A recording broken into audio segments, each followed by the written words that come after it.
Welcome into the Sideline Sports Show with Brice and DC here on YouTube, Facebook, X, wherever you are watching clips. Make sure you're subscribing to the show. We're growing slowly, getting the views. 3 weeks in now, we're getting to where we want to be, and it's thanks to you guys. Thank you so much for tuning in here on another Sunday morning, and it's a big Sunday morning because we got a lot of stuff going on. We got some NFL. We got the college football national championship that we're going to talk a lot about today.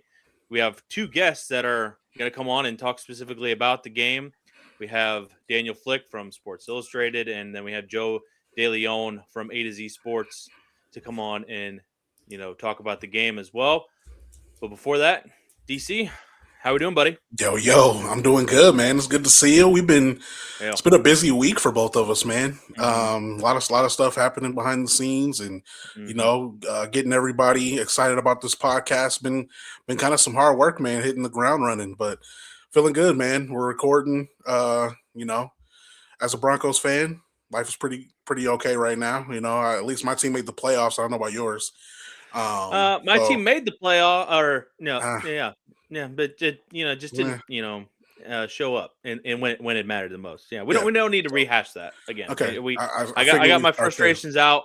I've kind Okay, of just testing the waters. yeah. It's likely that the GM and Matt LaFleur are coming back. I saw a story this Yep. weekend that they're both going to come back, and my temper has come down a little bit about it. It's we'll try it one more time, and we'll see how next year goes. Hopefully, some Good changes are luck. made in the off season, but we'll see. We'll see. We are a part of the Get Indiana podcast network. GetIndiana.com is your destination for everything Indiana, from fall festivals, spring festivals, summer festival, event coverage, blog post, hidden gems in the state of Indiana. We are both proud Hoosiers, and Oh yeah. we love talking about this state and the people that are in it, especially here in the northeast part of the state. Discover something new about the Hoosier State every time you go to getindiana.com. Make sure you subscribe to their weekly newsletter, and you can find our show on there. So Oh, we have every week, we'll post our story about our episode that we produce every Sunday morning, like you are watching now. So you can find our show on there as well, and we are glad to be a part of the Get Indiana podcast network. DC, we have a lot to get to here on this week's show, but I think the star attraction thing to talk about on the show is Indiana, Miami, down in Coral Gables oh yeah. on Monday night. And it's been everywhere about the Indiana Hoosiers, at least from our part of the state. And I just want to get your initial thoughts, because there's a lot of storylines going into the game. You have the Fernando Mendoza storyline of how he grew up, right across the campus from Miami, Yep. lived in Miami, wasn't recruited by Miami at all, and you have the storyline of Mario Cristobal bringing the U back. And it just feels like there's a lot. You have Coach Signetti, this whole Indiana transformation in 2 years to go from a 3-9 season to undefeated and potentially the first team to go 16-0. What intrigues you the most going into Monday night? What intrigues me the most is just how this Indiana Hoosiers team has just continue to stamp their name in history, man. Mm-hmm. This is what it's. I think they're the biggest story in all of sports right now. I don't care what sports you're watching. The Indiana Yeah. Hoosiers are the biggest story. They've done the most damage. They've got the most impressive resume. I mean, beating Ohio State in the Big Ten championship game, doing what they did to Alabama in the Rose Bowl, doing what they did to Oregon in the Peach Bowl. It's all Yeah. about them, man. And this is what we live for as sports fans. We live for the David versus the Goliath, and this is pretty much what you're getting here. You're getting a powerhouse like Miami, who has so many teams that could go down to some of the best teams, including that 2001 team. And Miami's been pretty great program for a long time. Where this Indiana Hoosiers team has done absolutely nothing in the last century that they've been in existence. Until Yeah. this guy named Kurt Signetti comes into town and takes over this Mm-hmm. program and just puts together the biggest turnaround in sports history. I don't like sports history, not even just football. Like, Yeah. it's crazy what he's done with this football program. And for me, that's just the biggest story, man. Can they get the job done? Can they finish what they've done and finish off this legendary and all-time great season with the victory and run the table.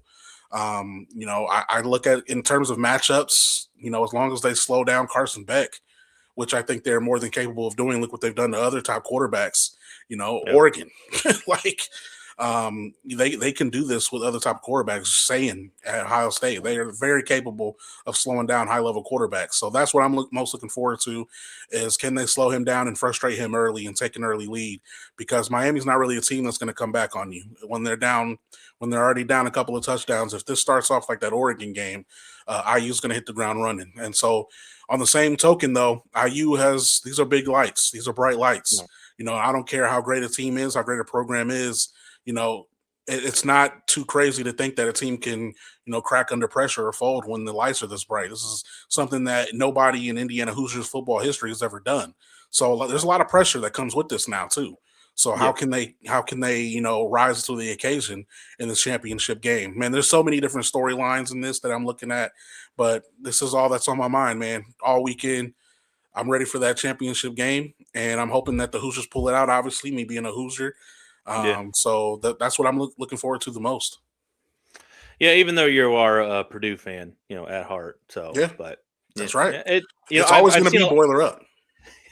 no, Oh, but I've seen like a lot of people, and I would like, whatever happens, it's I think going to be good for us to talk about and stuff like that. And just to inform you guys, we will have a reaction video that comes out Monday late evening, maybe possibly Tuesday morning by the time you watch it. But we will have a reaction to the game. Because it'll be more than a week, about a week since we'll be able to talk to you guys next. So we'll record something, short for you guys to watch, just to get our thoughts on the game, for those who enjoy our content.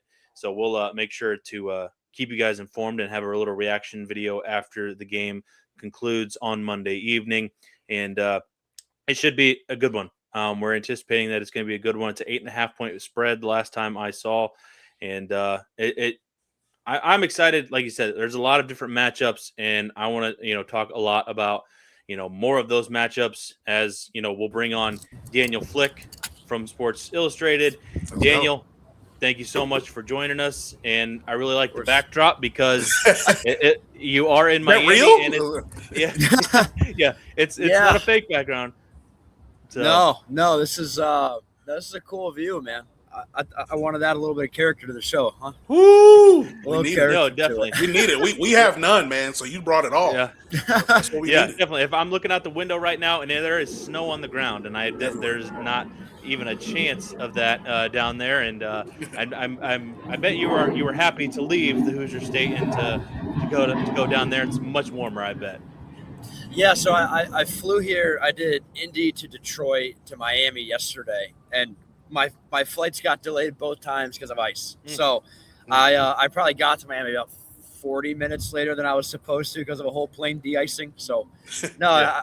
I joked with a few guys earlier that I flew out of the snow and I landed in the 70s. So can't complain. That's Can't right. complain. Yeah, so, for sure. so Daniel, to start off real quick, Yep. man, just to catch us up, we're getting to know you. The audience is Yep. getting to know you. So, when did you start covering this IU Hoosiers program? 'Cause I know you cover basketball too, a little bit. I think. So, when did you start Yeah. covering this team, and what led you? What were some things you did prior to covering IU?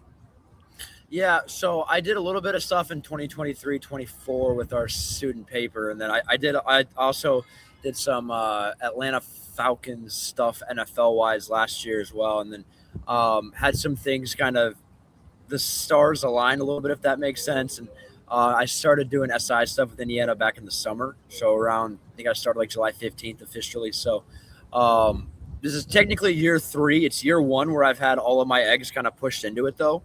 So that part's been fun. It's been kind of a wild ride, obviously, right? Yeah. So it's been a unique experience for sure. Yeah, to have this be your first official year on the beat, you couldn't have Yeah. picked a better time to fully cover the team. When did you at any point during this season, and obviously they come off the last year of having great success, making to the playoff, and when was it for you that you realized, okay, this could be a possible outcome for them to make it to the national championship? Was it early in the season? Was it not even till the Big Ten championship game? What was it for you that you finally realized, okay, this team might have a chance to go all the way? I assure you that it was not after Old Dominion scored a 75-yard touchdown on the first play from scrimmage. Yeah.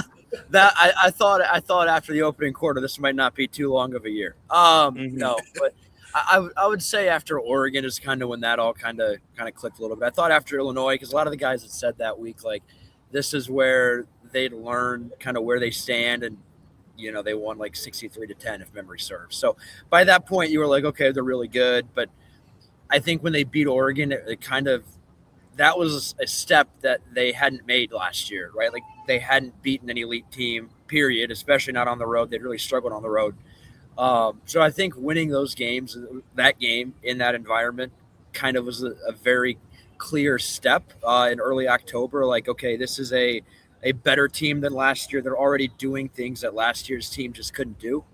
So I think that was it. And then, progressively they came back after that game, and there's always a chance of a letdown, and they beat MSU by 25. They beat UCLA by 50 plus points if memory serves, and then they beat Maryland by about 49 points or so. Like, I mean, it was they were just rolling teams by the end, and then you just kind of start to see where it's headed. And then I think when they beat Ohio State, that was maybe the last straw of, like, they might actually be the best team in America. So I'd say Oregon was a really big part of that, and then Ohio State kind of clinched it for me. Yeah, so, with this season, this magical season that they've had, all the attention is obviously on Fernando Mendoza, rightfully so. I mean, the Heisman winner gets all the attention, but I've been telling Brice and the listeners that it's so much deeper than him, and I think that's why you start talking all-time greatest college football teams, because it's not just Mendoza. But coming from you, you're right there, you're reporting. And from your perspective, what makes this IU team so special and putting together this run?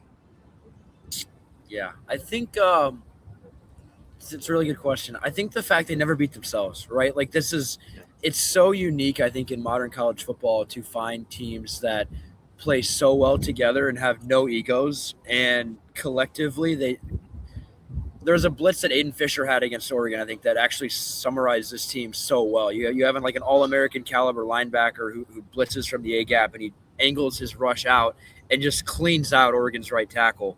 And it opened up a lane for Mikhail Kamara to just flatline and get right at Moore.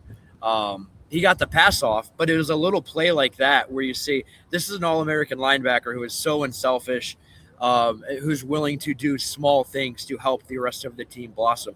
And that's really what this team is. I mean, the way that Signetti teaches, the way they practice, they're so intense. They're very detailed, and they don't make mistakes. When they make mistakes in practice, they immediately redo things.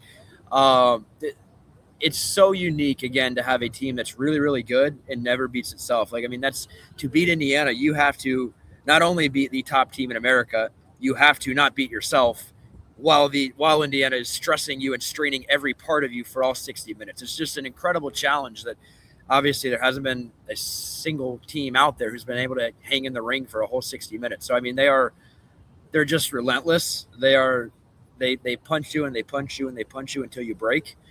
And I think they have the confidence in punching you until they break because they never break on their own. So it's just an incredible operation in that regard, how well run they are, how well coached they are. They're just a well-oiled machine with a lot of really talented players who play really well together. What's the biggest advantage IU has on Monday? I think that's a really good question too. I would say the fact that Indiana defensively has such a good tackling secondary and a physical defensive line, and they put you in conflict in so many ways that if you're Miami, they're going to try to run the football, right? Like, that's going to be what they're going to try to do. Yeah.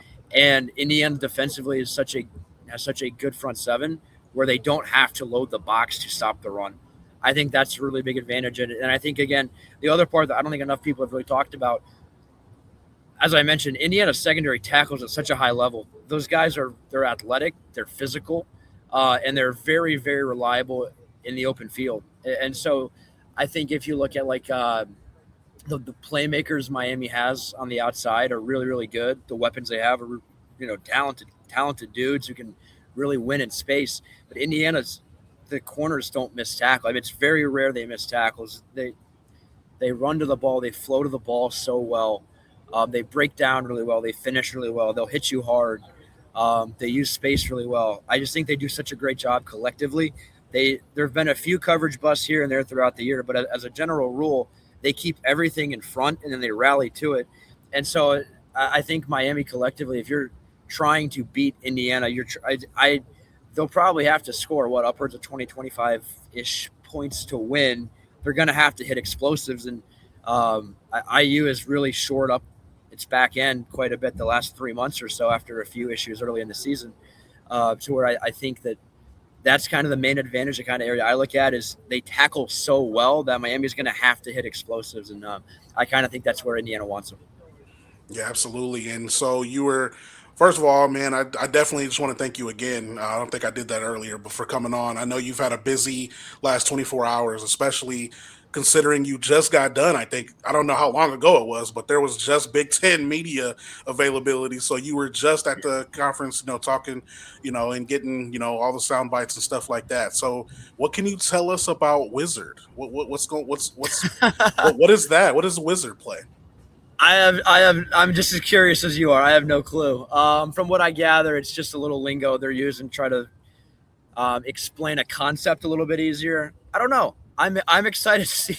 I'm excited to see that part. They don't usually talk about plays or game plans or any of that stuff ahead of time. So I think that'll be interesting. And I do think it's relevant too, in the fact that I think Corey Heatherman obviously has a lot of familiarity with what Indiana wants to run offensively, and if Indiana can add a little flair to it, I think that'll only help. So I don't know. I'm just as intrigued. I'm just as curious as you guys are. Yeah, I seen that all over the timeline, man. Everybody talking, trying to guess what that is and what play that is. Yeah. So we'll see. And talking about that play, as we look on the other side, as us being Hoosiers, we're obviously, very locked in with what IU's doing, but obviously this Miami Hurricanes team made it to the championship for a reason.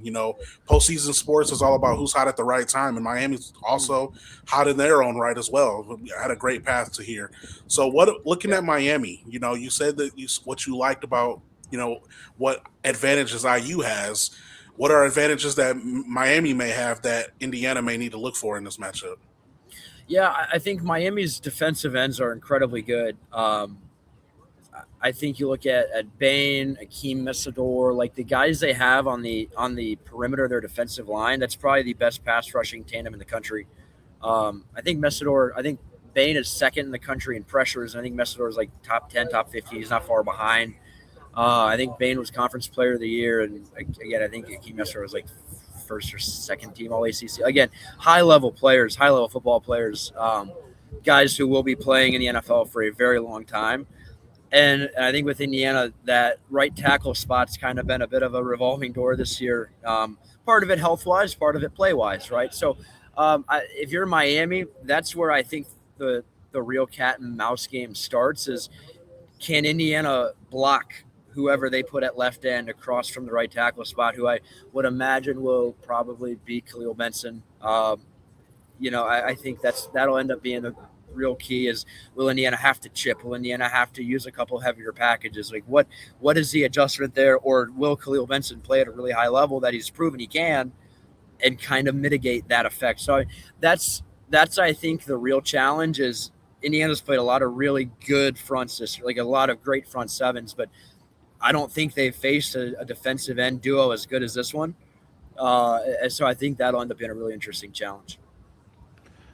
How much has, and there's been a lot of speculation about when this game happens on Monday. I want to know, since you're down there and, talking amongst other reporters and stuff like that, how much does, Signetti and potentially the NFL, how much of that is an actual conversation, and how much of that is do people believe that at all?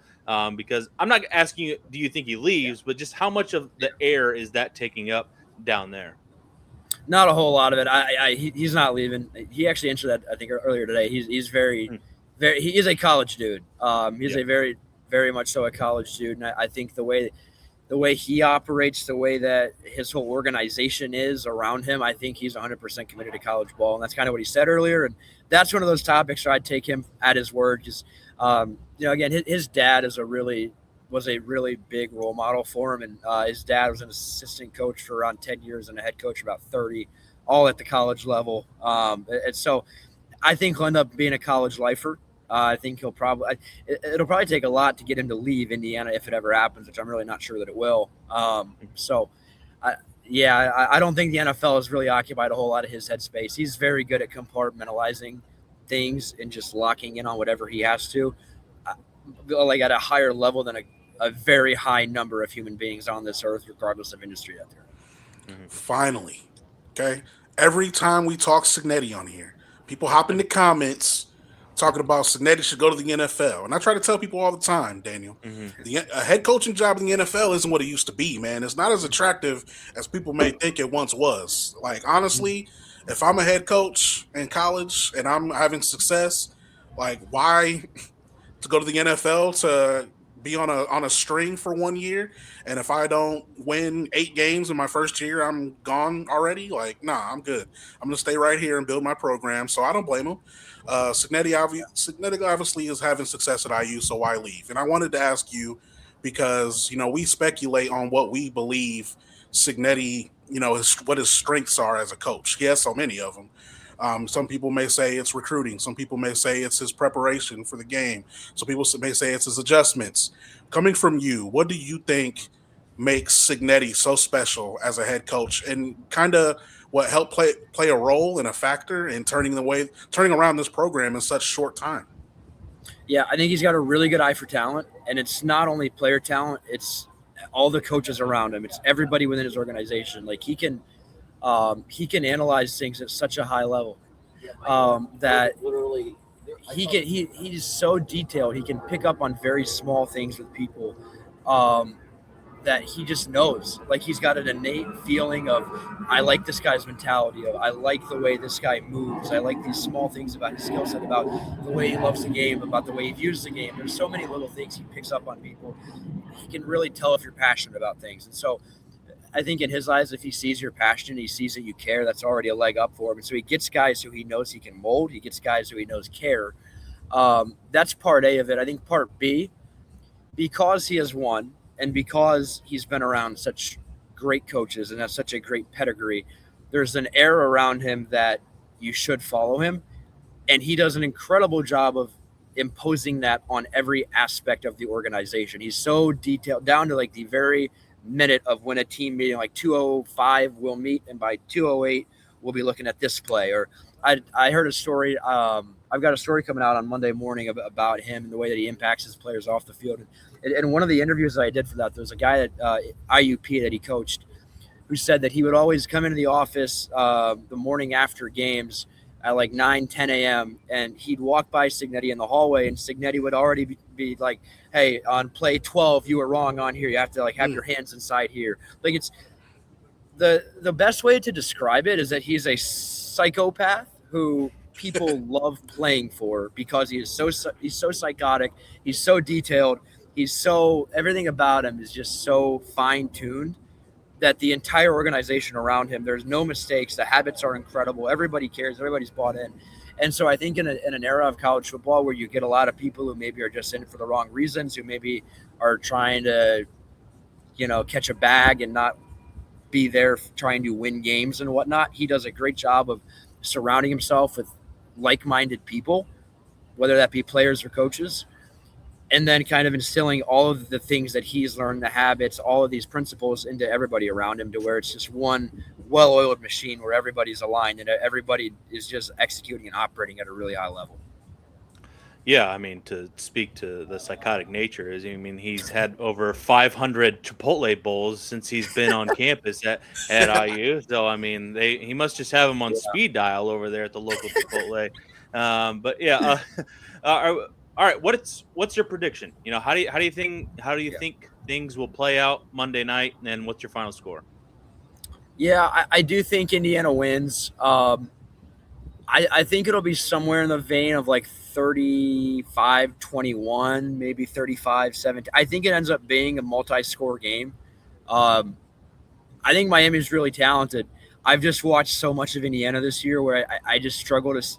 In my opinion, they are playing their absolute best ball right now, and they're peaking at the right time. And they were obviously elite throughout the whole year. But the fact they've been able to find another gear in the playoff is incredible to me.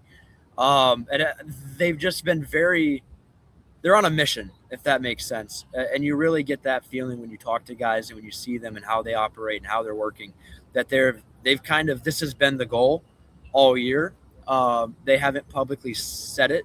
They will say it now. They'll acknowledge it now. This is always the goal, of course. But the way that I view it is they're humming on all cylinders. They are the best team in the nation. They never beat themselves.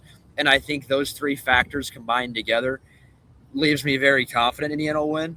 But again, collectively, Indiana's had stretches this year where you look at it and say, hang on now, they're not invincible. So it depends. And again, I think if Miami can create some pass rush, can move Fernando off his spots a little bit, can force Indiana in some heavier protections, I think that changes the game a little bit. And if Miami can hit a few explosives, you never know.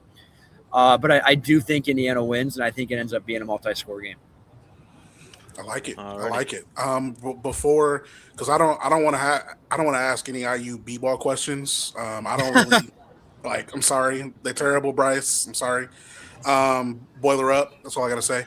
But before we get you off here, Daniel, you do great coverage on both. Thank IU basketball and football. So I want to make sure that everyone can read your work and support you. So tell everybody where they can read your work one more time, and tell them how they can follow you on social media as well. Yeah, man. I will always plug the website. So si.com/college/Indiana. It's our Hoosiers on Sports Illustrated page. Twitter by Daniel Flick. Usually plug what I like on there, and I try not to overflow it, if that makes sense. I try to write what I think people would want to read. And I write what interests me, right? Because like if you're not interested in what you're writing about, then probably won't be that interesting to read about. So really appreciate you guys having me on, and yeah, man, highly appreciate you guys. Yeah, thank you so much for coming on. We told our audience last week that we're going to try to find somebody that has boots on the ground in Miami, and we did. You heard the airplanes going on behind him, and you just look at the beautiful weather behind him. So, Daniel, thank you so much for coming on, and enjoy Monday night, all right? Absolutely, guys. Really appreciate it. That is Daniel Flick. He's joining us from Sports Illustrated, and gave some really good answers of about what this IU program is about, and he's been following it on his first official year on the beat, and like I told him, I was like, you couldn't pick a better time to latch on to the Hoosiers and cover the football team this year. It would have been great last year because they were able to go on a little bit of a run into the playoff, but this year, like, you couldn't have picked a better time because look at where he's at now. He's down in Miami. So it's very, very, very true, man. I'm loving what the Hoosiers are doing. As a Boilermaker fan, I just look, a little jealousy, just a little, a lot actually. And it'd be great if Barry Odom could do anything. Hey, look, he's been doing okay in the portal. The portal's been okay. Like, it's not like he's sitting on his ass doing nothing. Like, come on, like. You just have to look at what he inherited, and it's going to be a slow progression for the Boilers. So that's for sure. Hey, at least if Signetti can do it, then why can't Barry Odom? Look what Signetti inherited. Yeah, that's all you can hang your hat on right now if you're a producer. So I look with jealousy. Okay. Yeah. All seriousness though, man, I am very happy for that program. Struggling program for so long, and what Signetti's doing, they're building a powerhouse, man. I just hope for our sake here in Indiana that they can sustain it, because football is a lot more exciting to watch when we have a team to cheer for, or playing in a bowl game, Notre Dame. All right. Yeah. Okay. Just saying. All right. Shots fired. Shots fired. Hey, but I will give Signetti credit. He came out and said, "I'm a college guy," whereas like Marcus Freeman, who had a press conference this past week and was asked, I think, at least 3 or 4 times about the NFL, and he said he's here, and he was only looking potentially at those jobs just for information, which okay. I don't know if I 100% believe you. I mean, I imagine you're probably sniffing around to see what you could be offered. Mhm. It was just, I think they scheduled the press conference because it was like a day after Mike Tomlin said, "I'm out," and it was everybody was like, Is he this where he's going to announce that he's leaving?" And I was like, I I I didn't think that he was going to leave. Um, this past year just because of what they have coming back next year and how they've loaded up with high school recruiting, how they've had a really good transfer portal class coming in Whew, after a really slow start. You know, man, I was upset. What was that? Was that last week or the week before where they you had were upset. Yeah, you were last very week where upset. they had zero. They had zero You were pretty portal upset. commits and I and now then they come back and then they pull in a haul of 8 guys including Purdue's kicker by the way. I seen Um that. yeah. But it's The a much one thing that was good. yeah, but it's a much improved, sentiment around where the Notre Dame fan base is after last week because shortly after our show, we didn't even get a chance to talk about it. Mhm. I pulled up social media and Marcus Freeman is on a headline for some wrong reasons of potential battery, and you're Yeah, thinking, what in the world? And what when you is happening? compile that, when you What compile is that with happening? like when you compile that with like the NFL rumors, no portal commits, and now there's a headline in the South Bend Tribune that there's a police report been filed. Like the fan base was down bad. It was Yeah, down bad it last was week, and rough. then everything flipped in about 48 hours when you get Yeah, seen the the video. video. The video comes out. There's nothing that there's no file. There's going to be nothing reported or filed against him, charged against him, and it was just like a big nothing burger, I'd argue anyways. he should. So I argue he should countersue. there, I don't think Like he's gonna do that, but I wouldn't I would. I wouldn't be upset if he did Like, look, you trying to because put this on my name after I I just set out a yeah bowl game? right right Like I because think I already the got stiffed on the college football playoff, and you gonna yeah try to pull this? Ain't you messing with my son? Oh nah. yeah yeah dude. I watched But yeah, I watched the I don't, you've probably seen the clip of where the team finds out that Miami was picked over them and just the awe and the reaction and the stunned nature of all the players and how Coach Freeman had nothing to offer they just you know they took that away from them and in their eyes mhm, and it just feels like it was crazy. I watched. Obviously, I'm a Notre Dame fan. I watched the documentary "Here Come the Irish" on Peacock about it, and just seeing that was just crazy. How you got the reactions right after that, and gives a little bit more in depth to the story. But yeah, it's crazy. But enough about Notre Dame. Enough about Purdue and how those teams are not in the playoff or not anywhere remotely near it. So yeah. um, let's we have another guest coming on. Thank you again to Daniel Flick from Sports Illustrated. We'll have another guest coming on here in roughly about 30 minutes. Joe DeLeone from AtoZ Sports. He covers college football on his show at Ruffino and Joe.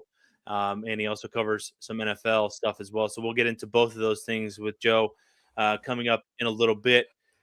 But I want to dive a little bit more and get more of our thoughts on the game on Monday night because there's some things that we touched on with Daniel that I just want to dive a little bit deeper in, and I think that for IU it's going to be able they have to be able to contain, like you said, Carson Beck and the run game. I think Miami is going to try to establish the physicality, the line of scrimmage in this game, and make everybody think that they are the superior team when it comes to the game in the trenches.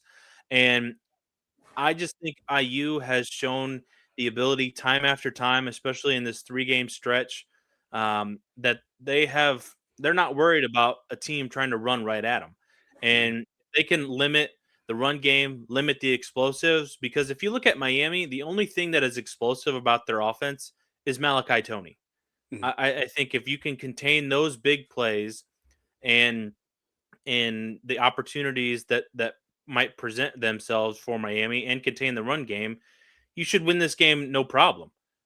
Miami has been a team that has not been as efficient as IU has, and it feels like that they're not as explosive or consistent or efficient on offense as IU has been here in these last 3 games, especially that I just think Indiana should win this game, and they should win it.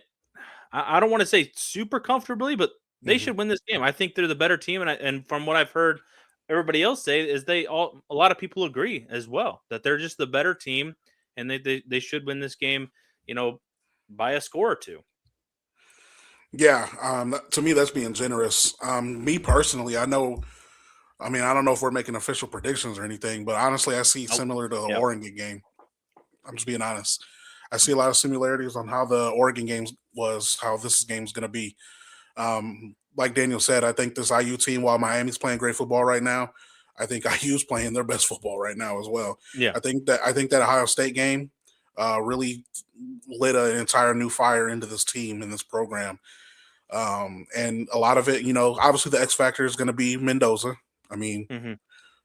quarterbacks pretty much, lead the way when it comes to college football, and especially when it comes to the national championship. If you have a leader like Carson Beck or Fernando Mendoza, you're in a pretty good position. But I use in a better position because they're number one in third down defense in Hmm. the entire country. And I think Yeah. that's what's going to be the big matchup, that a lot of people don't even realize. Who's just number one on third down Yeah. or third down offense? My bad.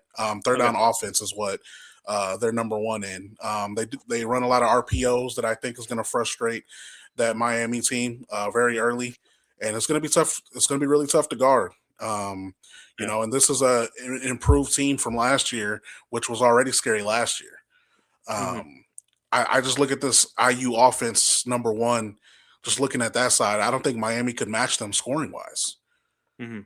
No No, matter what, IU's yeah. going to score. IU's going to score no matter what, Yeah. and it's going to come down to can Miami score to keep up. And IU's defense isn't going to allow that. IU's defense is one of the top in the country for a reason. Yeah. And very, very, very underrated still somehow. I don't know why people overlook this defense so much, and which is a big reason why they're so successful. So I think that's what it's going to come down to. Can Miami keep up? Because IU's going to score, and I Hmm. don't know if Carson Beck can do that. I don't know if he can consistently score. They scored a little bit in the Ole Miss game, but that's because Ole Miss turned the ball over. They gave them multiple opportunities to score late in that game. So I think it's going to come down to that, man. It's going to come down to that third down. Can Miami slow them down when the Yeah. Hoosiers are the most successful team on that third down offensively? So I think that's a big thing that people need to watch in this matchup. I don't see Yeah. Miami being able to sustain what they've been doing. They haven't played a team like IU yet. They did what they did against Ohio State, but we already seen what IU did against Ohio State. They beat them as well. Yeah. Yeah. So I'm glad it comes down to these two teams, though. Looking at these two teams, the way they've played in the final stretch of the season, I do think we have the two hottest teams. Even though people weren't very happy that Miami got into the college football playoff over Notre Dame, I get it. But they have very well shut all of you up very quickly and have made this nice run and playing their best football as well. So I'm excited, man. I haven't been this excited about a championship in a long time. And it's not even just because it's IU. Obviously, that adds extra excitement that we have a in-state team playing for the championship. But just because it's a good story, it seems like we've Yeah. gotten the same teams, man. I get kind of bored of seeing the same teams, Alabama, Georgia. I get tired of seeing that, bro. Like, give me something new. And this is, Hmm. look, for anyone that feels like me in that situation, this is definitely new. We got an IU Yeah. team that's never been here, and it's been Yeah. a while since Miami's been here. It's been a while since they've been, this deep into the playoff run. So I'm very excited about this, man. College football is up. It's bigger and better than ever. You're seeing more kids stay, and Yeah. staying for their 10 years. Some trying to get a 6-year eligibility and suing because they were declined. Yeah. Um, you know, Yeah. things like that. But it's a good problem to have for college football because people are wanting to stay because college football is up, man. The stock is all the way up when it comes to Yeah. college football right now. Yeah, I'd have to agree with you on that. And especially like, you're seeing, especially in these last probably like 3 or 4 national championship games, they've been, different teams. You had Michigan that went the one year and won the one year, and then you had Ohio State last year against Notre Dame, obviously. And you had Washington get in a few years ago. It's not just been the SEC going up against another team where they're just, far superior above, say a TCU or an Oklahoma or some years Clemson. Clemson hasn't even been a thought in the last 5 years. And whereas in the early, 2000, late 2000s, and that whole 2010 stretch, I'd say, they were in it just about every other year. And it was them and Alabama. And then you'd have a Georgia sneak in. And then things have really leveled out, I think, with the NIL, with, stuff like that and the revenue sharing and guys, like you said, wanting to stay because for some of these guys who are going to be a late round draft pick, they could just stay one more year, get a big paycheck, and then, potentially improve their draft stock and go back into the draft next year, Mhm. then the following year. And, they still had a chance to have an impact at the college level, maybe, put their chance on winning a conference championship or a national championship or something like that. Whereas, you never know with the NFL, you could go in and be cut, in training camp. So Mhm. I think for a lot of these for the sport, it's really good to have new teams, new blood, and that's what you're seeing with like not just the championship game, but we saw it with the Final Four as well. You had Ole Miss in there who didn't even make the playoff and has never been to the playoff in the playoff era, has never really Mhm. sniffed being in a national championship game in quite some time, maybe dating back to like the 50s or 60s. Um, and it feels like we're having a new change in the sport where teams can't be loading up on recruiting classes every single year and stockpiling that talent because a lot of these kids now, if you're not playing by year two, Mhm. then you're going to leave and you're going to go trying to go to a place where you can start. And if you're not getting that opportunity, you're just going to leave and go somewhere else. And the teams aren't going to be as deep as they had in the past, where you can just take out the starting defensive line, come in with a whole new group of 5 stars, as the Alabama and Georgia's had did, in the 2000s and late 2000s and 2010s, and that's just not this game anymore. Teams are not as deep. The playing field has leveled out, and it's great to see. I think we should be, if you hate, I don't personally love how the transfer portal has, just become one offs. Where you can go from one year to the next. Mhm. You play at 4 different schools. I don't really love that because it's just become wild chaos. And you could leave, and then what if you don't find a team that's interested in you? Then you're going to Mhm. have to either go down a level or find another place. I think there will be potentially probably some contract language that makes it, where it's multi-year contracts Mhm. sometime in the near future, maybe within the next 5 years or so, that it's going to be. I um thought you would like the like. I'm a little shocked. See, I just I like the transfer portal. I think that is part of what has made college football so exciting. it's not that I don't like hate it or anything like that. I just think it's like I think there just needs to be some guardrails. Just not saying you can't transfer. I would be fine. You have one free transfer, and then if you earn your degree, then you're a grad transfer, so you can up at least 2 times. If you're over the course of your career, I think that might be something that might come to fruition in the next 5 years, or there's some limitation of that. And I've always been all for guys getting paid, getting your money. I'm not against Yeah. that at all.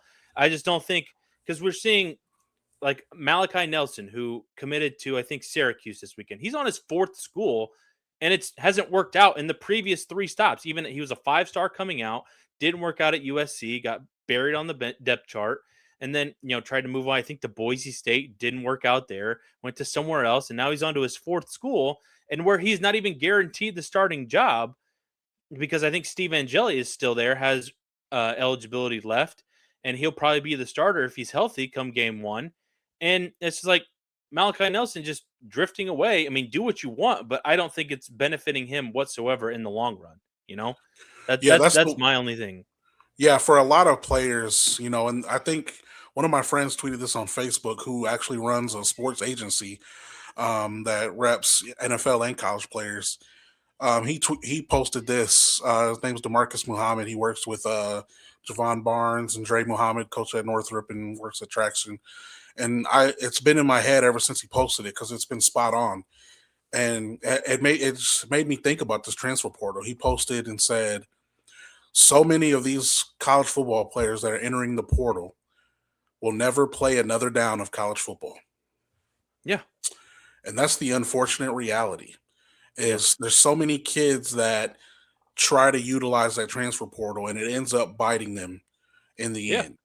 I know a lot of kids too that enter the transfer portal that just end up going right back to the school because they Mhm. realize, the grass is greener on the other side.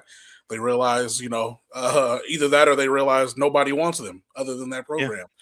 Yeah. There's some people that are like, yeah, I'm announcing I'm in the portal and get no other offers, and all of a sudden you see they're back at that team, at that program, and you just have to think to yourself, like, if I'm your teammate, like, how would I feel that you enter the transfer portal trying to leave me, and then Mhm. you only come back because you're forced to? You Yeah. know, it's like I think that is those are the things that I think about with the transfer portal, and when I Mhm. think of negatives of it. But other than Yeah. that, it's all positive to me because I think it's also what made college football so exciting. Is you see these guys, like Nebraska's quarterback who's staying, and getting his new opportunities. You see all these top level quarterbacks that are staying to try to uh, I don't I don't know their personal reasoning for staying, Mhm. and going to different schools to see if it works.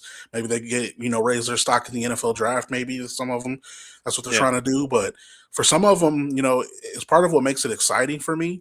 Is and what I mean by exciting is different teams are getting Mhm. top level players that usually won't Yeah. get them straight Mhm. out of high school. Straight out of high school, Yeah. you see the same teams all the time. Notre Dame, Ohio State, Georgia, Alabama. They're always going to get those top guys. Yeah. But when it comes to the transfer portal, I believe like Nebraska had one of the best showings of the transfer portal, and like they needed it because they don't scout and recruit well out of high school. They don't get a lot of commitments out of high school. So Mhm. to me, the transfer portal gives more programs like that an opportunity to elevate their program, and Purdue too. While Purdue isn't going to knock it out of the park with recruiting straight out of high school, especially with the success that IU's having. Please, Yeah. why would I come to Purdue? I can go to IU and actually win. Like, Yeah. what are we talking about here? Or I Right. could go to Notre Dame. Like, Mhm. so it gives, and Purdue had a decent showing in the transfer portal as well. So that's Mhm. what I look at with the transfer portal is it gives these lower level programs an opportunity to elevate their team as well. Um, Yeah. so um, that's my argument for anyone that doesn't. I know comments are rolling in. Anyone that has problem with the transfer portal, like, look, I get it. If you're old school and you just didn't grow up in the era of the transfer portal, and once you made your commitment to the program, you stayed there. I get it. But like, Mhm. times have changed, man. Gotta adapt, Yeah. bro. No, I get it, and the times have changed, and I and I agree with a lot of what you're saying there. It's just like the bouncing around and playing four schools and like That's a at bit some much. point at some point you have to think about, okay, yes, it's kind of like turned into, but it's not even the NFL, because the NFL, they have contracts where you have to stick around. I think like at least a couple years you have to finish out your contract. I know there's 1 year contracts for certain guys, certain free agents, but still, like once you sign on as a rookie, it's like at least a 4 year deal. So it's just like I I'm trying to wrap my head around it, because there's no education that this person could have gotten, no degree, potentially.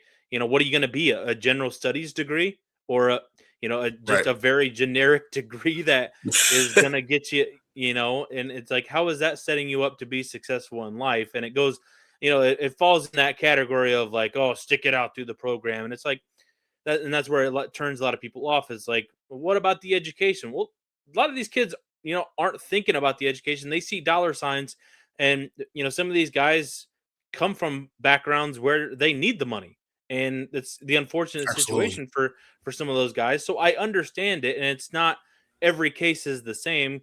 Mhm. A lot of things change case by case, and it's an unfortunate, but for the majority of players, they have, you know, and going around from one school to the next, it's just ridiculous. And but it's crazy.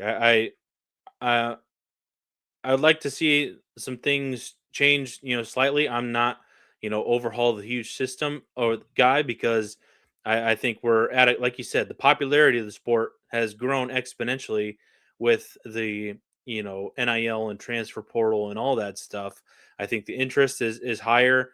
And I'm not even like a big TV ratings guy. I could care less Yeah, if me people neither.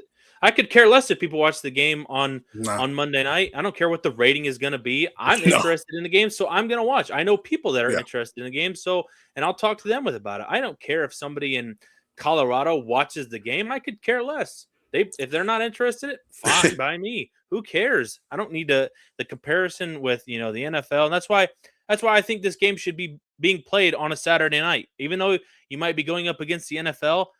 I don't care. Put this game. This college football is meant to be played on Saturdays. Friday night for high school, I agree. Saturday for college, Sunday, and 100%. sure Monday for NFL. I mean, we're just getting it's getting too crazy, and a lot of it sounds like old man yelling at clouds. But Nah, I'm with you on that. I'm with you on that. Before we bring Joe on, though, because we only got a few minutes till we bring Joe on, I want to bring this to your attention. I'm going to ask him too. Yeah. So you brought up the Cincinnati stuff earlier too in the NFL. Again, Yeah. I told you, Brice. It's not going nowhere. I told you in the listeners. Yeah. No. But if you were, say you're Kurt Signetti, okay? Mm-hmm. Say you're this top college coach, right? Yeah. And the NFL, they're trying to throw you that bag, bro. They're trying to look out, okay? Yeah. They're trying to make sure you're taken care of. They're trying to make sure Aunt Susie's taken care of.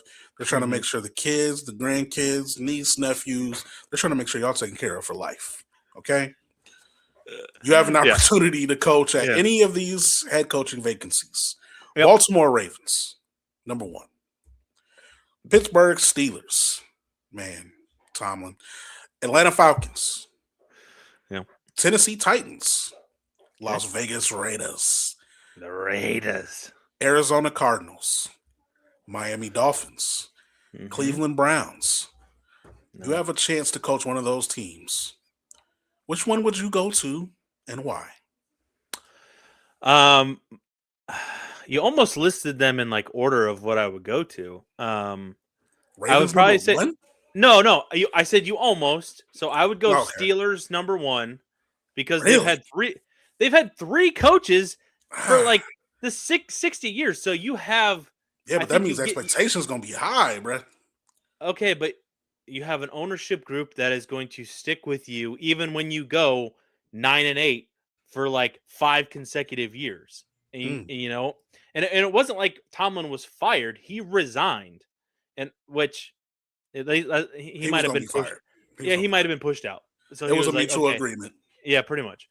But then I would go Ravens again because of ownership, tradition. You're a part of a Super Bowl winning organization, and then after that, it gets like a bunch of mid, like Miami. It'd be great for the weather. Sure, Arizona, the same. I was gonna say, man, I just looking at Daniel's backdrop earlier, looking at Miami. I ain't gonna lie, bro. I wouldn't mind being in Miami in January. I ain't gonna lie.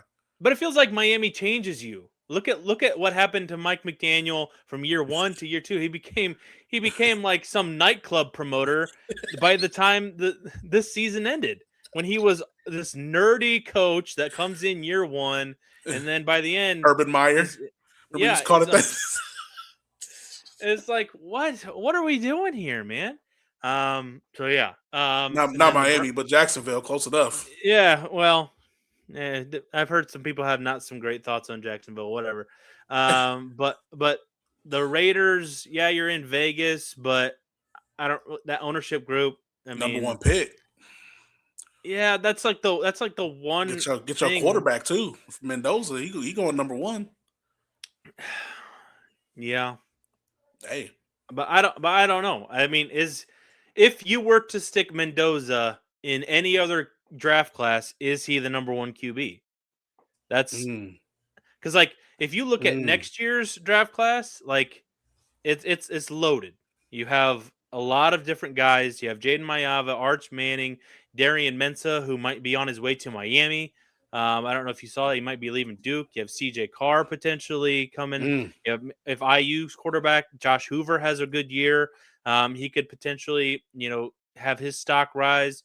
I mean, Dante Moore is coming back to next year, so Yeah. like Mendoza is doing the right thing and leaving after this year, even though I think he still has a year of eligibility left. But he's the clear cut number one guy. Not to mention Julian Sane will be back too. Exactly. So like there's multiple guys next year that you're going to be competing with. So Mendoza's doing the right thing, and the Raiders are probably going to take him number one. They should. And the Titans, it's not a super appealing place. I mean, Nashville's a great city, but I do love Tennessee, but not Nashville. It's just like, man, that's just not Wasn't like Pigeon Forge or something. Sign me up. You big Dollywood person? Bro, yes. I want to go right now. Just you even just saying that word. Like, I want to go right now. I need those mountains right now. Yeah, that was told. I did not expect you to be a Dollywood person, man. Dude, like what? What a great time. I've been there like 3 times already. I'm not disagreeing with you, but I just didn't know that you had that in you, man. That's great. It's a great revelation. You've known me a long time now. I do. But I don't remember you ever saying you've gone. Hey, I'm going to Dollywood this weekend. Nah, man. I've been there like 3 times, brother. Yeah. I've been there before. It's a great time. So yeah, if it wasn't like Pigeon Forge or something, sign me up. I'll coach the Titans. I get to live in Pigeon Forge. You can fly. You can fly back and forth. That's a ways, man. And I don't like flying. Yeah. I gotta drive, man, and that's a drive. It's like 5-6 hour drive. It's rough. So Titans aren't appealing to me. So I was looking at the team, man. Somebody asked me this the other day. I was out hanging out, getting some food, and we were talking just about the head coaching vacancies, and because what this person actually brought up was actually very interesting. They said we were talking about the Browns because they were a Browns fan. Yeah. And they were like trying to bet me money that Deion Sanders is going to be named the head coach of the Cleveland Browns. I was like, there's no way that's happening. No way. After what Colorado, now if Colorado came out this year and had a great year, like they've been having, then okay, he might get some offers. But nah, after this last year, I'm worried. I'm wondering if he's going to be at Colorado after next season. If he don't get it together, he lost all those players in the transfer portal too. We ended up getting that discussion. I'm like, and then we started talking about Cignetti and him going to the NFL. They were saying the same stuff that you and the listeners were saying last week. Like crap that he should go to the NFL. Like just because don't get me started. But anyway, we brought it up, and I did say that the Raiders would be appealing just because, when you go to the NFL, you like to be at least a little bit familiar with your surroundings, and him obviously going and having his own quarterback in Mendoza, who's going number one, would make things a little bit more comfortable for him, I'm sure, working with the quarterback he's already been working with for the past couple of years. So he knows them. They know each other. That would help. That would help them both, to be honest. Let's be real here. So I would say that would be appealing, but honestly, for me, the most appealing job out of all of these is the Atlanta Falcons. Oh, why? The Atlanta Falcons for me. So defensively, that Falcons team is almost set. Defensively, that team is set. As long as you keep all those guys, and most of them are signed for a while. You got Jesse Bates, who obviously Fort Wayne native. Let's go. Okay. Snyder Panther. Let's go. Okay. And that defense is just solid. Like that defense is what usually wins them games, to be honest. Mm-hmm. I believe that the Falcons are only like a couple players away offensively from turning that around. I still think they need a quarterback. They need to figure that out, which all these teams do, really. Like none of these teams have a quarterback that's set. The Cardinals are getting ready to figure it out. I don't know about Lamar Jackson. Like they're already trying to get him out and run him out. About him not being the starter. Is he a winner? Can he win games? Is he going to be able to take that next step? Like they're asking those questions. Cardinals are moving past Kyler Murray, already trying to figure that out. Dolphins, I don't even know who their quarterback is. Tua probably has a concussion right now while I'm talking. It's like, okay, that was messed up. That was too far. Calm down. Titans just took Cam, which it's only year one. just didn't mesh with It's Brian like one of the Callahan. worst year ones I've ever seen. He just didn't have a whole lot around him, man. Like there's, I mean, I get it, yeah, but so he didn't look good at any point of the year. Like there was never even one game where I was like, man, Cam Ward, I see why he was, I see why he's a top pick. I see why he's up there. And I see it. I didn't say it at all, brother. Not even one game. Yeah. Not even half a game. Like I never seen it. I was just like, I don't. And like you said, there's no weapons there. He's got a running game either to help balance it. So maybe that Titans team, that would be the last team I'd go to. I don't want anywhere near that Titans team. Nowhere near. They are, to me, they are further away than any of them. Shadur actually looked good in a couple games. So I'll take that. At least they got something to work with. Titans, and they have an elite defense. Like, yes, if you want to talk about elite defense, yeah, it's not terrible when you think about the defense. I was in Cleveland when Green Bay played up there, and that was just an elite defensive showing, and it was a very ugly game because neither team could score, and obviously Browns won on a, I think, game-winning field goal, and I was not happy. And I could have some things about people from Cleveland to say, but I'm gonna keep it PG here on this show because some of those people are the absolute worst after their team wins. Just an advisory: if you're a visiting fan going to Cleveland, don't go. I could say the same about you Packer fans, though. Cheeseheads. No, we're nice. We're nice. Midwest, Cleveland. Like I don't even know if it's like part of the Midwest. It's still Midwest. It's still Midwest, but like we've had this argument since we started this show. You always say that. But those people are just like not. They just didn't get passed down the Midwest charm. It's just like those. It's got ridiculous. That East Coast. They got that East Coast swagger. Something. It's living on that crappy lake up there. Did something to them. Well, while we're having this NFL head coaching vacancies discussion, I'll let you go ahead and introduce our next guest, and we'll get his opinion on this as he's getting set up. All right, sounds good. Hey guys, we have what's up, Joe? Joe DeLeone from AtoZ Sports NFL joining us. Rufino and Joe joining us on the show. And Joe, I'm a big fan of yours. I've watched you in Rufino, and I even know of your relationship with Ryan Roberts, who also worked for AtoZ. So I watched the video of you guys talking about some Notre Dame stuff this past week. So big fan of you, Joe, and some of the work that you do. So thank you so much for joining us here on the show. Yeah, no, of course. I'm fired up to be here with you guys and to chop it up, and just really excited to dig into it.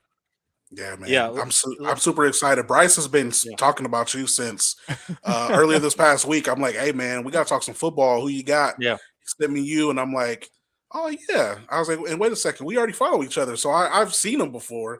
I was like, it's perfect, man. Let's go. And so, before we dig in, I definitely want to bring you in the discussion we just got done having.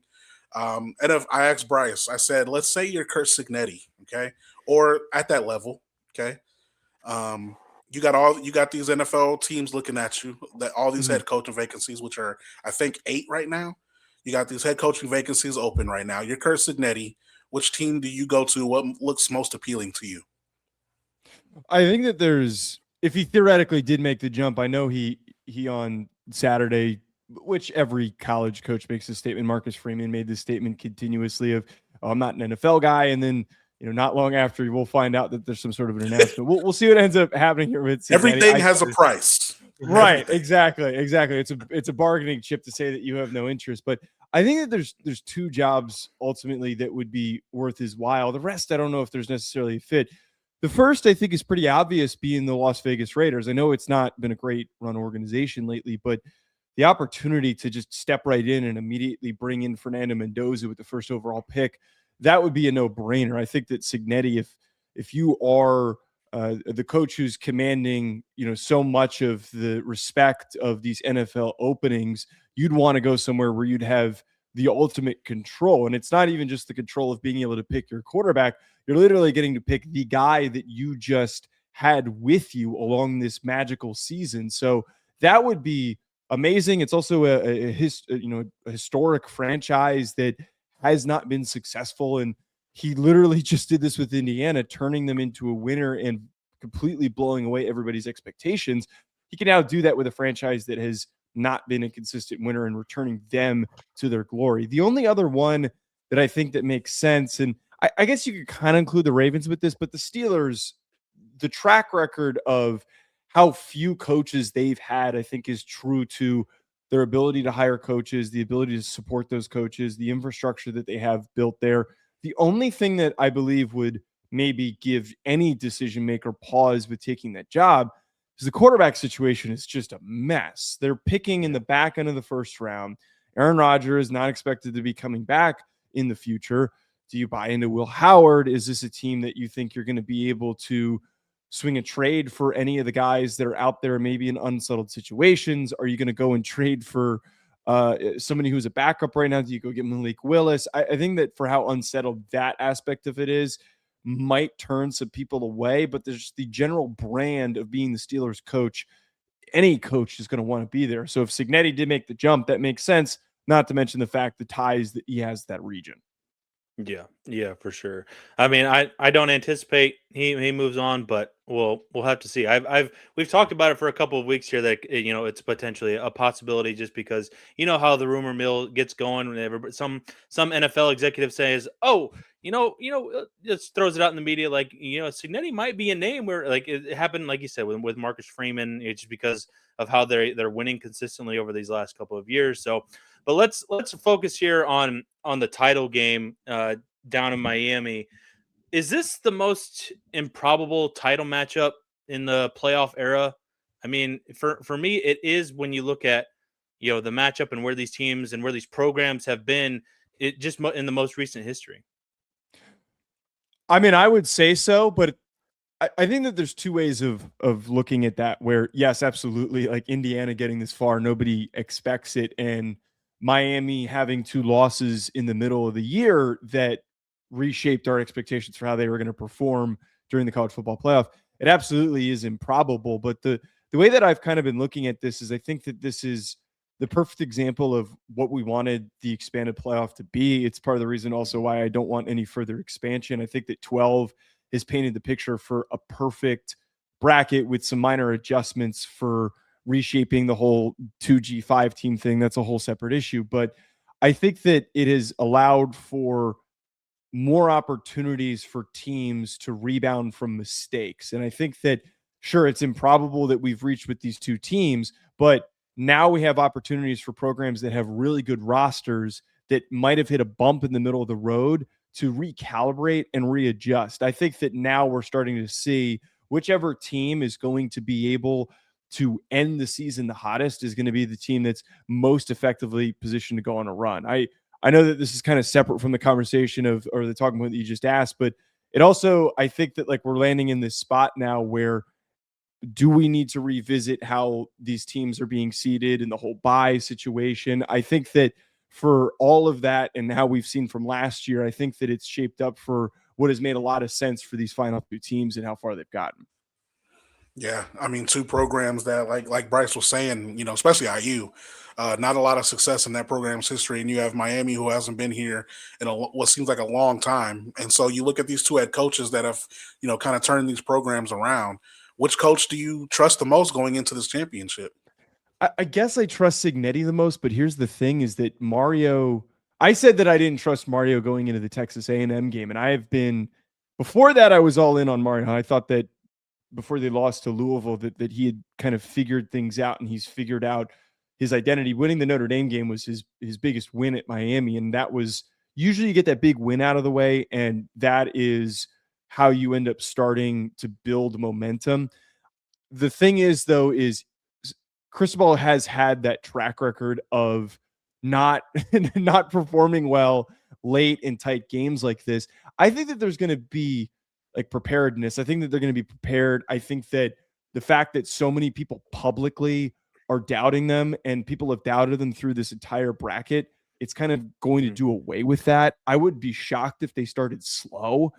Like the last game is a really perfect example. You have the entire SEC world saying that, oh, Miami lost to these crappy ACC teams. Ole Miss is going to blow past them. Trinidad Chambliss is going to make victims of that defensive line. And they proved that they've got the physicality that the SEC has always had. They punched him in the mouth up front. I think that The Ole Miss game, the Ohio State game, everybody thought that game was going to be a walk. Everybody thought that they couldn't beat Texas A&M. Has changed our belief in that Cristobal can't get them ready. But at the end of the day, the coach that you have to trust more is Curt Cignetti. Curt Cignetti has, for every single battle that they've had, not only have they been ready to go, they have also dominated their way through this path. And ultimately, they did get matchups where they were facing off with teams that were battling through injuries that I think accentuated some of the imbalances of the teams that they faced with Oregon and with Alabama. But the fact that they have seen blood and they've just attacked, they haven't taken their foot off the gas, speaks to how prepared and how ready to go his team is. So I think that the edge goes slightly to Cignetti, but I don't think anybody should believe that there's some sort of a gap, because both of these coaches have reached this perfect crescendo of what has been, great seasons for both of them. Yeah, I'm just interested to see if we do get late in the game and where Miami might have a lead. Does Mario Ball creep in? Does that conservative nature kick in for Miami? I think they're maybe have been able to prove themselves otherwise here, like you said, recently, and especially in that Ole Miss game where they needed a drive, and it feels like every time they're in a big game, and you probably wouldn't classify SMU or Louisville a big game, but like you mentioned, the Notre Dame game, these playoff games, they've had these drives late in games when they absolutely needed it. And I think that has kind of where the narrative has really, shifted with this Miami team and under Cristobal, where, last year, you go back to last year and they would, get very conservative and get tight and then make the mistake, the back-breaking mistake. And it feels like they haven't really done that, because I've been waiting for Carson Beck to make that mistake, and he hasn't done it yet so far in the playoff. Right. And what really impressed me the most, and one of the things that I kind of kept saying when I didn't think that they'd be able to beat Ohio State and be able to beat Texas A&M, one of the things I kept saying is, well, the team that they're facing has the edge at quarterback. I just didn't know if I could buy into Carson Beck. He has been mistake prone, and he has made brutal errors in those late game situations. He did against Louisville and against SMU. But the bigger question that I had is, if the game was on the line, do I trust Carson Beck to deliver on a clutch throw when he needs to? And I thought that final drive against Ole Miss was so perfect for him, because everything that he was asked to do fit exactly what he is capable of accomplishing. It's not like, and I'm not trying to downplay the drive, but I thought that Shannon Dawson called the perfect drive there to understand, hey, let's keep everything in front of us. Let's be very methodical. We don't need to rush this. Carson Beck, historically, when he's played his worst, he has gotten out of his element because he has tried to do too much, and he has been pressing and rushing. So it was all just chunk, rip apart, and then put yourself in a position to win. And it kind of plays to this just overall identity of Miami, where we're going to grind you down. We're going to take a bite of you every single way until we end up finishing the job. That final drive, I think, has completely changed how I look at this game overall too, because as much as he's facing a really good defense, and as much as he probably will have a turnover going up against a almost perfectly fundamentally sound defense for Indiana, I think that he just reminded us that, hey, there is a clutch version of Carson Beck. If it was a one-score game in the fourth quarter, I wouldn't completely doubt him, and I wouldn't just assume that he's going to falter. Yeah, good stuff. So something that I've been bringing up the last couple of weeks that I want to get your thoughts on. So let's say, which we're Hoosiers ourselves, so I guess you call us homers, I guess. I'm a Purdue fan, so I guess I'm kind of cheering for IU, not really. But if you're going to represent the state of Indiana, you better do good, okay? But all seriousness, if IU runs the table, they complete it, they complete the sweep, they go undefeated, where would you put them in terms of all-time teams? Because I said, look, in terms of what I've seen this year, everyone brings up the 2001 Miami team. Yeah. A lot of them went on to be Hall of Famers in the NFL. No big deal, whatever. But what people I don't like that comparison, because that doesn't necessarily mean that team was better than this team. They may have went on and been better, individually, but in terms of together, this IU team, I think if they put it together in this championship game, I personally believe their resume of the teams that they beat, players they went against, I think this has to go down as one of the best teams ever. Where would you put them when this is all said and done? I would just slightly separate I think that this would be the most this would be the most this would be the best season ever. That was how that I think that I would look at it in terms of what they were able to accomplish despite not fitting the typical criteria to have gotten to this point and to win a national championship. If we're talking best teams of all time, I have to put the 2019 LSU team ahead of them because of the amount of ranked teams that they beat along the way, the amount of top players, not even the guys that are going to go on that potentially could be Hall of Famers in the NFL and went on to be high draft picks. You just had every position group had a player on it that was one of the best in the country that year. I think that the 2020 Alabama team and the 2001 Miami team fits that same description. But at the end of the day, where I look at the best season ever, I think that this is the greatest coaching job ever, and nothing is going to touch it for the fact that nobody had any belief that a brand like this would get this far, would get this good this quickly, would be able to beat the teams that they did to get this far, and to have done it with mostly guys, actually pretty much no guys that were premier 5-star recruits. I think, though, the one thing that makes it hard for me, though, to commit to this belief that it would be better than any of those other top teams that did some unreal things is they just weren't challenged as much. And I know that's kind of hard to relitigate that to a degree because of the fact that they can't help who they played.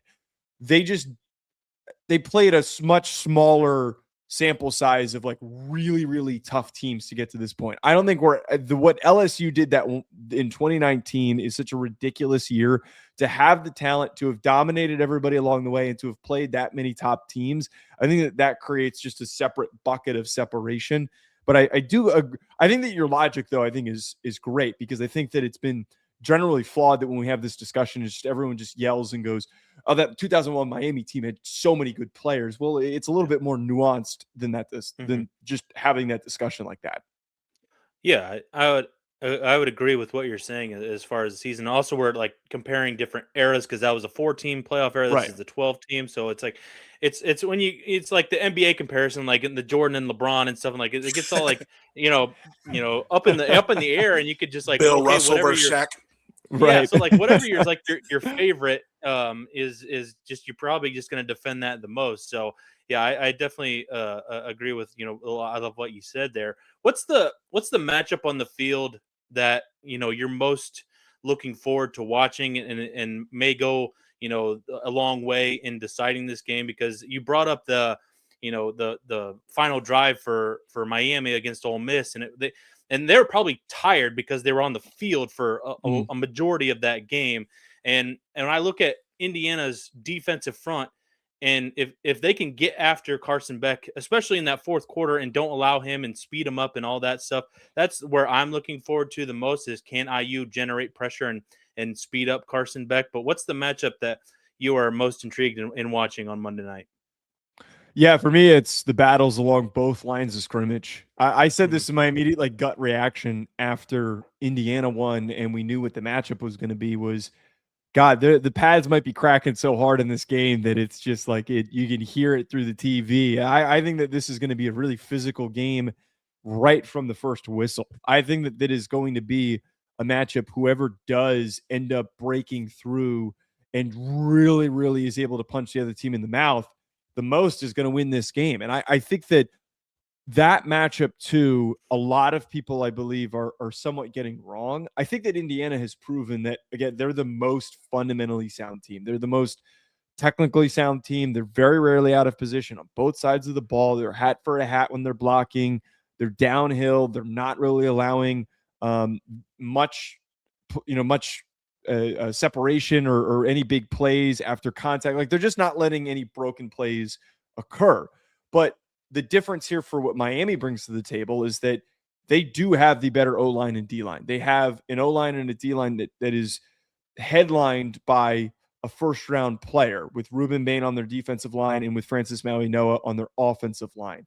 And I think both of those squads, if they're able to play to their potential, that is what keeps this game close. I ultimately think what wins Indiana the game are those fundamentals, is just that precise nature of not allowing any big plays to break through for Miami in the run game or from Malachi Toney. But this game, to me, I think is going to be much closer. Miami covers because of the war that is going to happen in the trenches. So what's your official prediction when it's all said and done, and how do we get there? I think Indiana wins this game. I think that it is going to be a 6-3 point game. I think that it is going to come down to final couple drives in the fourth quarter. My biggest bit with this and why I don't see a blowout happening, the blowout happens if Carson Beck has early turnovers and they get pressure and they get sacks and short fields. That to me is, as we've always seen, and Miami has done this where there's been mistakes like that, Indiana immediately blows the game open and they end up turning it into a domination. It's what happened against Oregon. They were just off by a little bit and they turned that into a gigantic margin. But why this game ends up being close is I think that Miami is going to keep this game slow. I think that they're going to run the ball a ton like they did against Ole Miss. I think that they're going to be able to get pressure on Mendoza and potentially produce a game-altering turnover. But where Indiana ends up winning and creating extra separation to win this game, maybe on one of those final drives in the fourth quarter, is being able to attack Miami's secondary. I think from the very beginning, we're going to see a lot of those jump balls that they love to throw to Becker and to Surratt, especially with Xavier Lucas out of the first half with the targeting penalty that he suffered against or that he committed against Ole Miss. So I think that Indiana wins because they've got that matchup that they can exploit, and Miami's going to keep the game slow. It's going to keep it low scoring, and it'll end up being decided in the fourth. Joe, like I said, I'm a big fan of your work, and make sure you guys catch him on AtoZ Sports, Rufino and Joe. And thank you so much for joining us here on the show. And I hope we have you on sometime, talk more NFL. I know you do a lot of NFL Absolutely. coverage as well. And thank you so much for joining us on the show here today. Yeah, this was a blast. I appreciate you guys having me on. I'm looking forward to see how the games go and where the game goes, and looking forward to chopping up again soon. All righty. Absolutely. Thank you so much, Thanks, Joe. man. That is Joe DeLeone joining us from AtoZ Sports. Make sure you follow him on social media. You can check his show out, Rufino and Joe, as well on YouTube. They do a lot of great stuff, a lot of back and forth, a lot of arguing between those two guys that are, some of those social clips going around, and they like to have fun over there, just like you and IDC. For you, what is your final prediction for Monday night? I think they frustrate Carson Beck right away. I think that's how that blowout happens. I think it's going to be similar to the Oregon game, man, to be honest. I'm going to go 45-21. 45. Wow. 45-21. That's a lot. I'm not. I think IU wins, and I think they cover the spread. But I don't think it's more than 10 points. I'm gonna go. I'm gonna go 31-21. I think that IU wins. I think they gain control early, and Miami is just kind of scrapping their way back in this thing. But I think IU, and just how efficient and how consistent they've been, I just think IU is going to take control. Some probably late in the first half and just kind of carry that throughout, just because that's what they've done. They've been a dominant team and they don't look back. I mean, if Miami gets down, I don't think that they can make it'll make it hard for Miami to come back.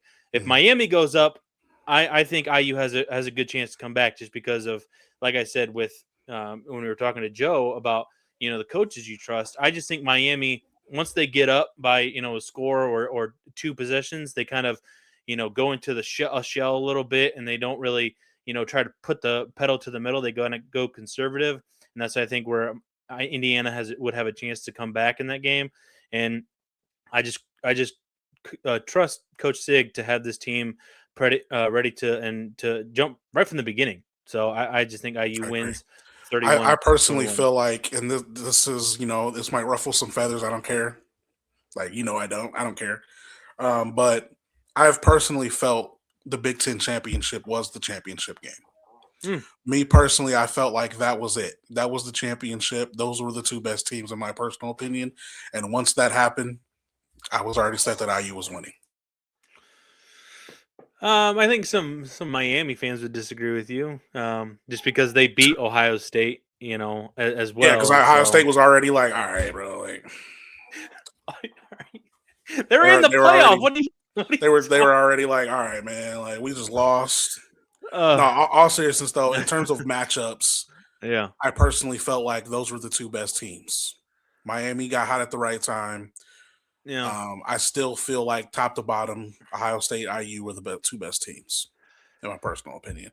That's why I don't think this game is going to be very close. But you know, crazier things have happened. We've both lived to see it, so we'll see what happens. Yeah, I'm interested. I'm excited. I think hopefully it's not a blowout. But I think it will be. I'm just hoping it's a close game throughout. I think that's what we're all. You know, if you don't have a dog in the fight, you just want the game to be entertaining, and I think that's what most people want is for the game to be entertaining. It's going to be like a lot of, especially on the Miami side. There's going to be a ton of star power there. You know, like you mentioned that 2001 team. Michael Irvin has been on the sideline and been featured in just about every big Miami game this year. And he'll be over there acting crazy per usual. And I think Ray Lewis was there on the sidelines last game. We'll see. Well, maybe we'll see the Rock. Think we can get the Rock out there? I mean, That'd be played. great. Yeah, so there'd be a lot. I mean, yeah, he was on the Miami team. I don't think he played for too long. Yeah, it's a good question. I think he played a little bit. I've seen pictures of him in a jersey. I've never seen actual footage of live game of the Rock playing. Have you?